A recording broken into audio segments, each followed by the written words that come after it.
Let's talk about Newcastle United. Firstly, what did you make of their business? Because I haven't spoken to you since that window closed about all things Newcastle. What did you make of it? Yeah, they got 5 extra bodies in.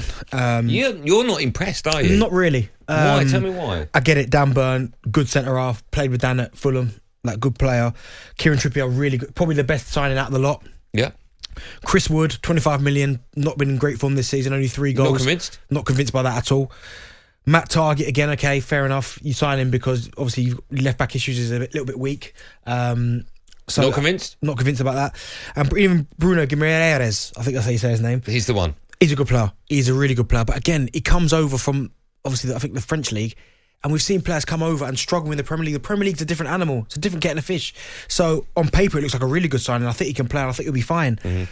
But I'm still, I was hoping they'd get maybe like the Jesse Lingard where you'd go, wow, there's the X factor. I don't get why that happened. I get why he didn't go to West Ham. I get it. But even Newcastle, you know Jesse Lingard's going to be available. Why early on in the window, go all out to get him, pay the little bit of extra money. Pay the bit extra. And then get him. Because that's my only thing is that they're all like solid players. But for me, look at the 5 signings, it's safe. I don't think there's any wow factor, it's just safe. Yeah, but all they are looking for, Newcastle, they've spent just under 100 million. All they're looking for is just enough to stay up. Well, even with these 5 signings, I couldn't put my hand on my heart and go, they're definitely going to stay up now. You don't think they're definitely going to stay up? No, not now. Even with these signings, I wouldn't go, definitely now they're going to stay up. Oh, I fancy them now. No. I fancy it. I think it's going to be Burnley, Watford, Norwich. They might stay up, but even Watford's strikers, right? Most of them probably, Dennis would get in this Newcastle team. Who's the other one there? Josh King, he would. Pedro, Ismail Assar. And I think they've scored more goals as well. Yeah, so I'm looking at Newcastle. I think it's a little bit safe. I think if they'd got Jesse as well, that X factor, someone with a little bit of status, you'd go. They needed it. Someone that like when you're at a club, and then a superstar walks in the dressing room, and you will go. It gives everybody a lift because you go. Phew. Like Ronaldo at United, or like Eriksen at Brentford. Yes, he walks through the door, and they're going to be like. Wow. Yeah, but they couldn't have got Eriksen. He went to Brentford because of the relationship with Thomas I get Frank. that, but what I'm saying is the lift that he will give them when he walks through the door and they see Christian Eriksen, they're like, oh my god, wow, it's Christian Eriksen. Would you not think they should have gone all out for argument's sake, Ousmane Dembele? Yeah, it's just somebody where you go, it gives you like a little bit of excitement when you're in the dressing room. But let me ask you this: if they do beat the drop, right, even by goal difference, then they've done the right thing. It is money well spent. Money well spent. Yeah. How far off do you think this current squad is from a challenging? I'll ask you that properly in a minute. But for Newcastle, I think it's going to be a slow build. Excuse the pun. I think top 10 is now massive for them next season. I think if they get 10th or above, unbelievable. And then that requires patience, though. By the way, yeah, I don't think Newcastle realistically, even the owners can expect to get top 4. For 5 years? Is that fair? Maybe not 5 years, maybe a little bit less than that, but you not say, next season. You say that it's going to be at the expense of a club that's already a giant club. Yeah, maybe it's going to be a Liverpool, Chelsea, Man City or Man United. Well, Man City, Chelsea, Liverpool for sure. Right, for definite. Well, I don't know about Chelsea for sure. Yeah, because you know why? For sure, because Roman Abramovich is not scared to put his hand in his pocket. Whatever the but when it goes wrong for them, we've seen like Jose left them, they were 12th or 13th. The same when Frank Lampard was there and got the sack, they were 11th. They bring another manager in, give him loads of money, and he'll get them back there. Sometimes the wheels can fall off at the bridge. No, from what they've won in the last 20 years, I doubt it. They've won the Champions League twice in 10 years. They've won the Premier League. They've won FA Cup. So when do you think Newcastle can get top 4 football realistically? Within 5 years? Is that quite what I can... To get into not to win the Premier, to get into that top 4, 5 years probably sounds about right. Because next season, at some stage, you're going to have to use a window to start getting people out. They can't just keep stockpiling, buying players. Yeah. They're going to have to keep moving players out. So that's going to take a bit of time. Okay.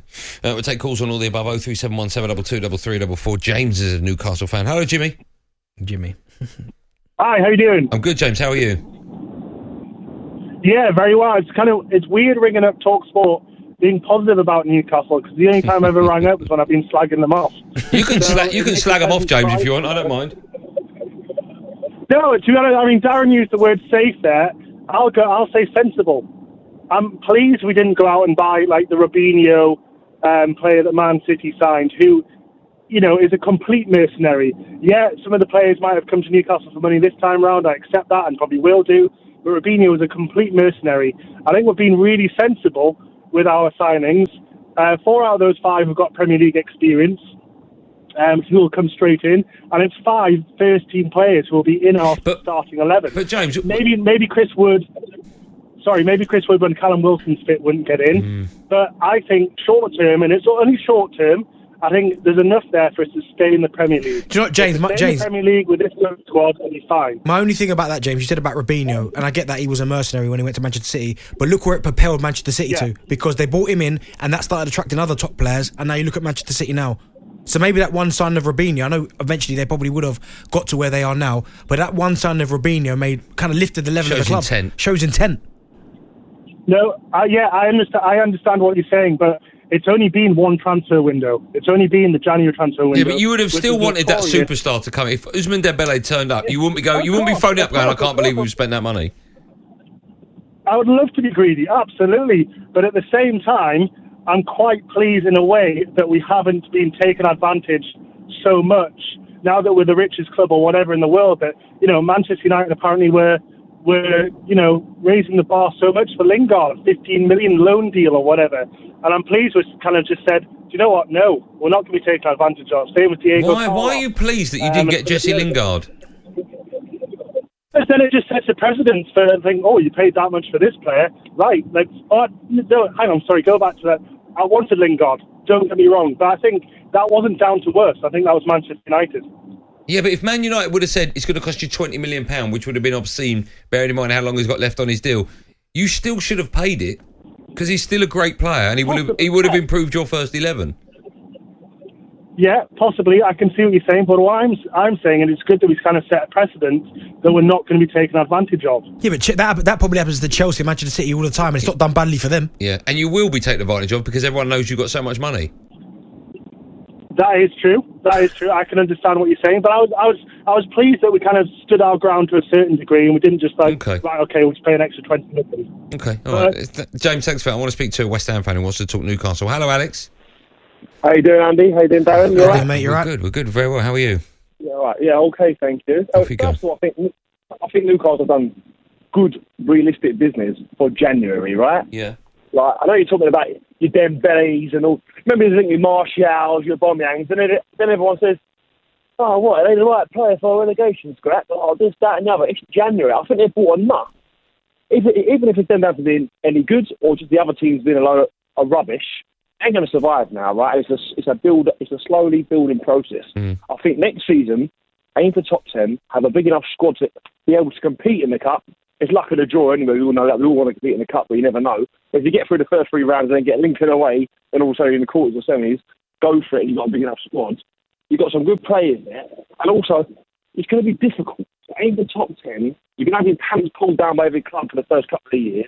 You want your superstars, but you still pulled out the Brazilian Guimaraes. You still pulled him out of the bag, and that's a realistic one with a future sign. Dembele, Arsenal, Tottenham, they all turn their nose up, and he turned his nose up at some of them. But he'd rather sit on the bench for Barcelona than $200,000 a week. So it's just not realistic. Like, they've got enough players in there. Your Matty Target's okay, not a role player, but a good solid Premier player is going to start. Trippier, he's got all the experience. Wood, all right, is a needs must sort of thing, but numbers. If you slowly build with those realistic signings, aim for top 10, but you never know what will happen from there.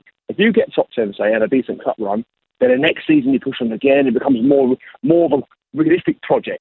Obviously, you want the money, of course. But do you know what, Alex, my only thing is, though, and I get that, you're right, they've got to build, it's like a slow burn, I get that. But at the same time, with these signings, yeah, they are solid Premier League players, but I don't look at these, as I said, I don't look at these 5 signings and go, right, they're definitely going to stay up now. I put everything I own on them staying up now because they've made them 5 signings. I'd be stunned if they went down now. I'd be absolutely stunned. I'm not in that. It wouldn't shock me, no. All right. Where's the game changes? Are they more likely to stay up or go down now in your mind? Obviously more likely to stay up because they've signed players, but okay. I've said it wouldn't shock me if they went down.